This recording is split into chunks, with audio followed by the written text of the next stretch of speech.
New intro. So much love and appreciation to those of you who have been with me for the 2 year period plus that I've been doing this. Thank you for showing your love and support to the channel. And to anybody else who is brand new to the platform and you would like to support the channel, also, you can do it by way of Patreon, Anchor, the clothing store, and also the shoe shop that is listed in the comment description below. And again, thank you to any and all of you guys who have been here to support this channel during the 2+ year period. I wouldn't be able to do what I do every single day without you.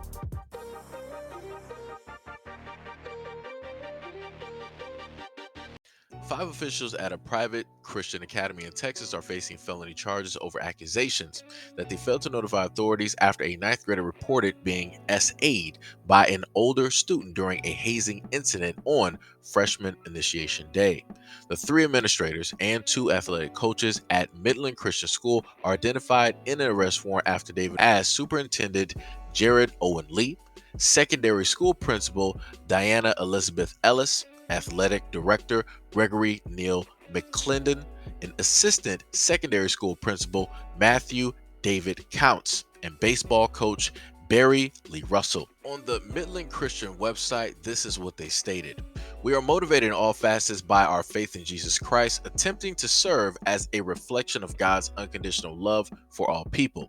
We seek to honor the Lord in all that we do by operating Midland Christian School in a manner consistent with biblical principles.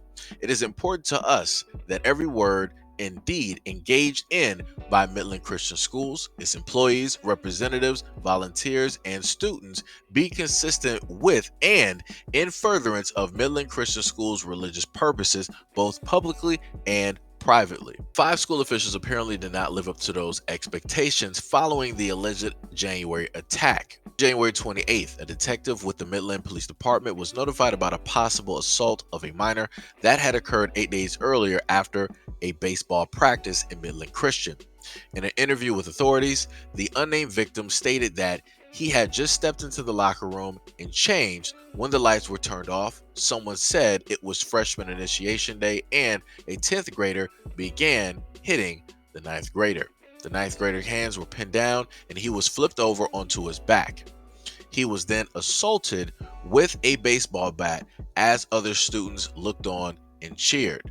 The next day, the freshman student told school officials what had happened and then nothing. Quote, the two of them see each other every day as they are on the same baseball team.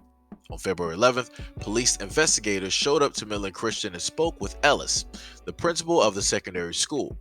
She stated to cops that she was aware of the incident and that it had been documented. However, Ellis stated that Lee, the school superintendent, was the only one with access to the files. Ellis told Lee about the horrific incident. Lee ordered McClendon and Counts to conduct an investigation into the incident instead of notifying law enforcement or another state agency.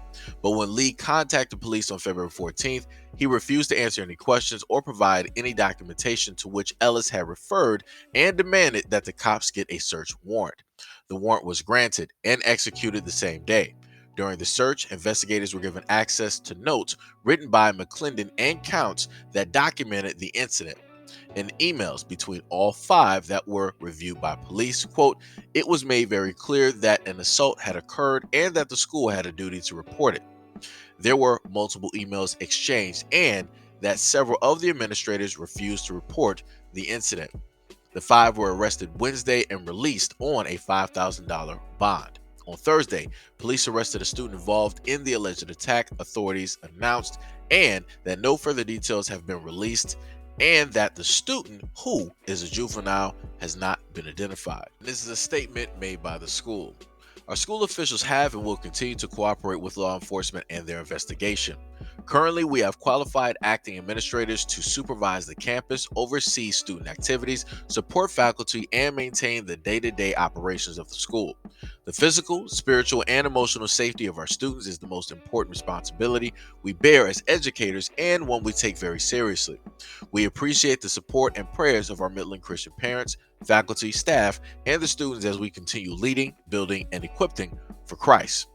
The allegations in the Midland Christian case are disturbingly similar to those laid out in a 2020 civil suit filed by a student at a public school in Midland suburb of Greenwood. Administrators there stand accused of covering up a repeated assault of a student athlete by his teammates.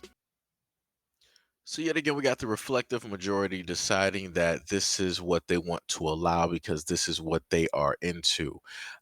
They tend to hold a lot of these cards to their chest, right? Whenever they know that anything like this is taking place within their realm, within their surroundings, something that they have control over or overseeing, they will make sure to hide what is going on and who specifically is doing it. As you clearly heard, the officials there, all of them knew what was taking place. They knew the harm that this caused to that student.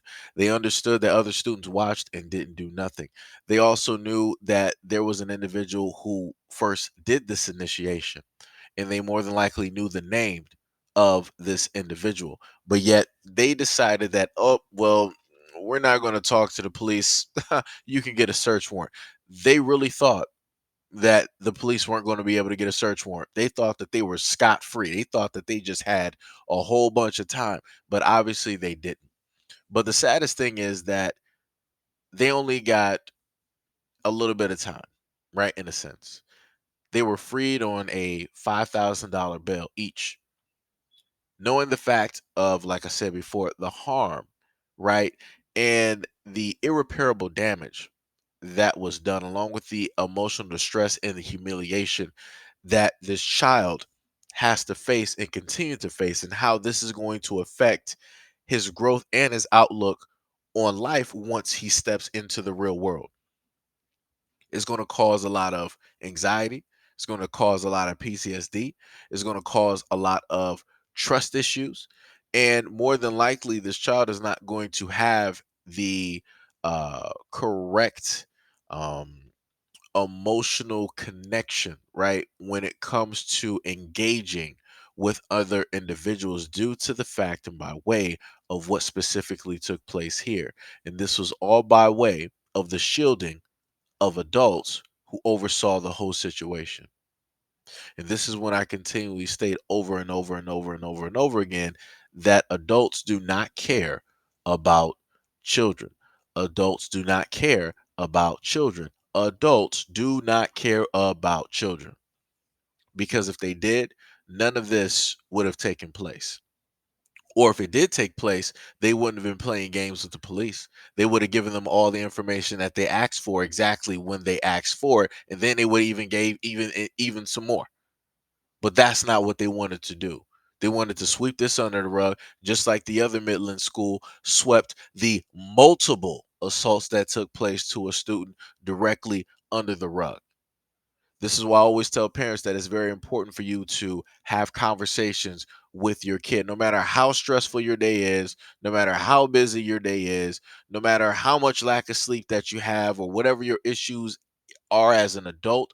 You need to make room and talk to your kids, because this is exactly why your kids are going through things that you don't have to go through when you go to your job, your 9 to 5. You don't have to deal with none of this, but your kids do.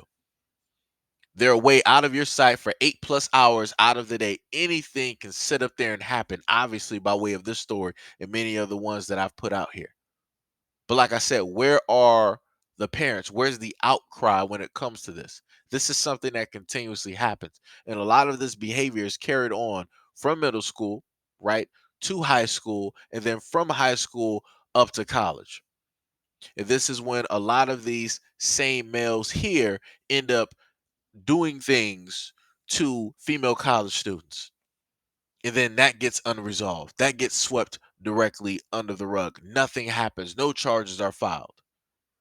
And then you have the young women in college having to live with that shame, that PTSD, that anxiety, that fear, because everybody else is basically in on the secret. Everybody else basically knows what happened to her, and everybody else doesn't want to stand up and say something because everybody else wants to be a follower. Just like how everybody else wanted to be a follower in this high school when the irreparable damage took place to that ninth grader.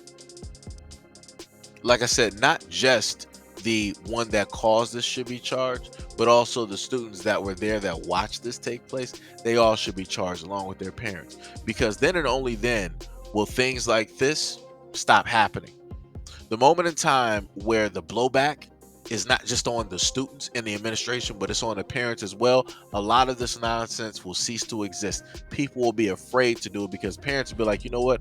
I'm not going to jail for you. You know what? I'm not serving time for you. You know what? I'm not getting a fine or having house arrest or whatever it is because of you. Like I said, the moment in time that this actually starts affecting the parents and their pockets and their living situations, that's when a lot of these things will be fixed. But up until then, this will consistently stay as consistent as it's always been. And people and everybody else will always continue to stay silent. Why? Because it's not happening in their home. It's not happening to their family. It's not happening to their kids. And it's not happening at their school, or at least from the information that they know about. But anyways, let me know what you guys think about this video and everything that I stated in the comment description below. And as always, peace, love, and stay tuned for the next video.